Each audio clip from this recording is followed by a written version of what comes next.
BJP దుస్థితి ఏంటో ప్రజలు అర్థం చేసుకోవాలి. కాంగ్రెస్ పార్టీ మేయర్ అభ్యర్థిపై ఎంపీ అరవింద్ తీవ్ర ఆరోపణలు చేస్తున్నారు. మేయర్ అభ్యర్థి ఎక్కడ ప్రకటించాం? మేము ఎవరన్నారు మేయర్ అభ్యర్థిని ప్రకటించామని? నిజామాబాద్లో 3 అభ్యర్థుల మీద మేము ఒక రివ్యూ చేస్తా ఉన్నాం. ఇంతవరకు మేయర్ అభ్యర్థిని ప్రకటించలే. కాంగ్రెస్ పార్టీలో వాళ్ళు ఎన్నికలైన ఇప్పుడు నిజామాబాద్ ఉన్న పరిస్థితిలో 2 అగ్రవర్ణానికి చెందిన వారు, ఒకరు బీసీ, ఒక ఎస్సీ వర్గానికి చెందిన వారు మేయర్ పదవిని ఆశిస్తూ ఉన్నారు. ఇంకా తుది నిర్ణయం తీసుకోలేదు.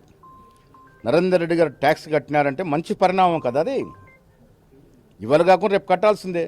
వారు కొలతల విషయంలో కొంత తగాదా ఉందని కోర్టును ఆశ్రయించినారు. కోర్టు ఇంకా నిర్ణయం ప్రకటించలే. కానీ ఎన్నికల బరిలో ఉన్నారు కాబట్టి కట్టాల్సి వచ్చిందని కడతారు. అంతిమంగా కోర్టు నిర్ణయం ప్రకటించిన తర్వాత ఫైనల్ సెటిల్మెంట్ అవుతుంది. దానికి అరవింద్ గారు నేను కట్టించినానని